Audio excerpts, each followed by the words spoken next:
Are the Cubs really this good, or are they just getting our hopes up for the third season in a row? Throw me a frickin' bone here. What's making this 2025 squad so good, and why does it feel different from years past? Let's take a look. The Cubs are 14-10 this year, but some depressing news. They were also 14-10 in 2023 and 15-9 through 24 games in 2024. Both of those seasons ended in 83 wins and short of the playoffs. But this year feels different. When people do this, I don't really know what that means. So I want to take a look at the stats to figure out why this year feels different, because after all, the numbers don't lie. First of all, the Cubs have won 5 series, lost 2, and tied 1. If it wasn't for some atrocious bullpen implosions in multiple games, the Cubs could easily have 16+ wins and another 2 series wins. But maybe most impressive, the Cubs have done this while facing the toughest schedule in the major leagues. Currently, their 5 opponents are a combined 68-53. That's a .562 win percentage for the best record in baseball against opponents.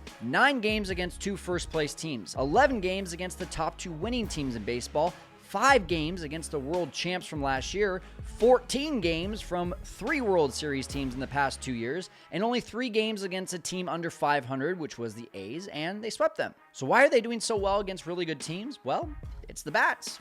They are top 6 in every single important offensive category and top 3 in most. Let me list off a few.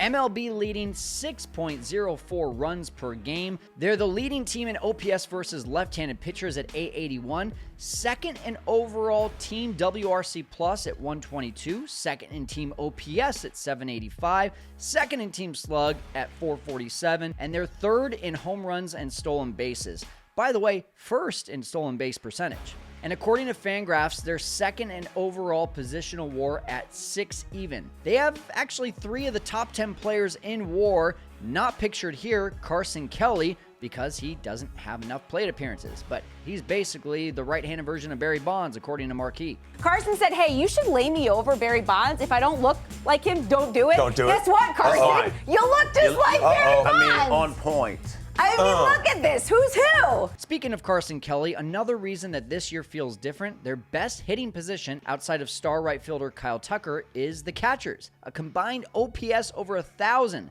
Last year, the catchers' OPS, 601. And this team is hitting in the clutch. A .274 average with runners in scoring position, that's 30 points higher than last year. And 2 outs runners in scoring position, .276, that's 50 points higher than last year. And speaking of comparing 2025 to 2024, here are some comparative offensive stats from the first 24 games of each season. 2025, 6.04 runs per game. 2024, 5.4.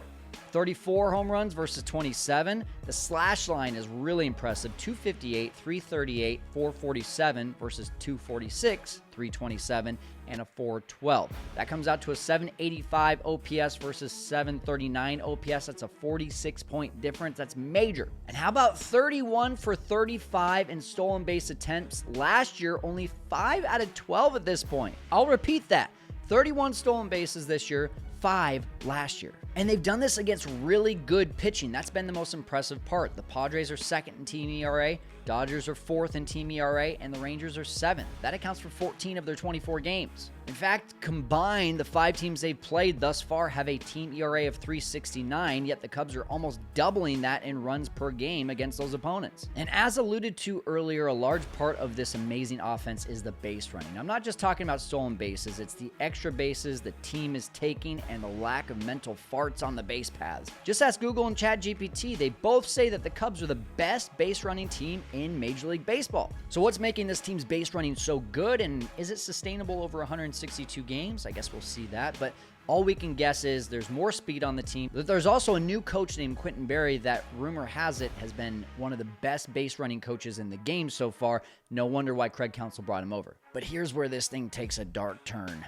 The pitching and defense, it's just not up to par yet. Team ERA, the Cubs are 19th at 4.16, and you can't believe everything you hear. Cubs bullpen has also been very good this year. Sorry, Carl Ravitch, that's just not true. The Cubs are 27th in bullpen ERA at 5.19. And remember that ugly stat from last year, Cubs blown saves, over 25 of them? Well, this year, they're not much better. They're leading in team blown saves at 5. And what was supposed to be this team's strength, defense, has just not looked good. The Cubs have committed errors in 5 straight games, including 3 on Friday, which really should have been 4 because Gage Workman's is still logged as a double with that ball that went under his glove. And despite having the top fielder in the game, according to Baseball Savant, Pete Crow Armstrong, of course, Cubs are 22nd in errors per game at 0.63 per game, 16th in defensive runs saved, only 4 as a team, and 21st in team fielding percentage at .984. But surprisingly, the Cubs are 5-4 when they commit an error. Why is that? Well, it's because the offense is picking them up, still scoring 5.2 runs per game when they commit an error. But maybe the biggest concern, Dansby Swanson, the Cubs' top paid player, Mr. $177 million man himself, is not playing well at all. In fact, he's off to the worst start defensively since his rookie season.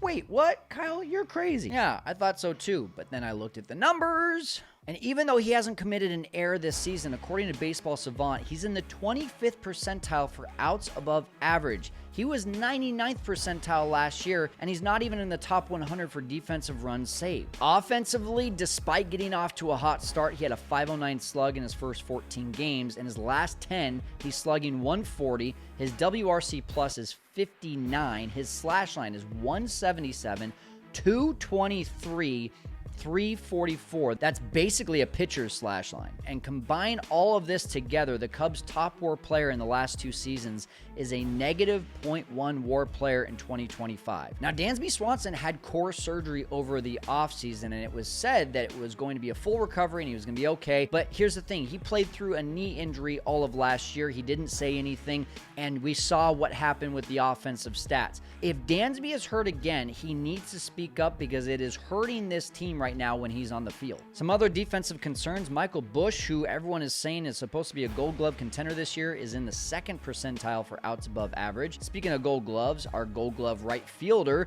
is in the 9th percentile for outs above average, and the Cubs' third basemen have accounted for over 33% of the team's total errors. Sure, Pete Crow Armstrong is playing elite defense. Nico Horner is playing just about as well as you would expect at second base, minus a play or 2. But this team has to catch the ball. The only defensive question marks going into the season were supposed to be third base and catcher. Now the only defensive legitimate locations are pretty much center field and second base. If these trends don't change, that's a ton of pressure on the offense. But let's end on a positive note. We've already determined that the offense, especially the slug, the clutch hitting, and the base running, is pretty much carrying this team.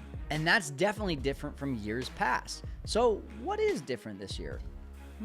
How about a superstar? When's the last time the Cubs could boast a player that looked like this on Baseball Savant? Kyle Tucker's in the top 80th percentile in almost every single category and top 90th percentile where it really counts. His overall slash line is 302, 404, 615. That's an OPS over 1,000. He's walked more than he's struck out. He's already driven in 23 runs and scored 22 runs, and that accounts for 31% of the team's total runs. In high leverage situations, Tucker is slashing 389, 478, and 1,000. That's a 1478 OPS, and this is best represented when the game is within 1 run. He has 4 of his 6 home runs in these types of games, slashing 302, 397, 642. Not to mention, he helped the team win the wildest game they've seen in nearly 5 decades when they beat the Diamondbacks 13-11. His dramatic home run won the game for the Cubs in the 8th inning. This one player, one man, is making all the difference in this lineup. And if that's not enough evidence to go pay the man,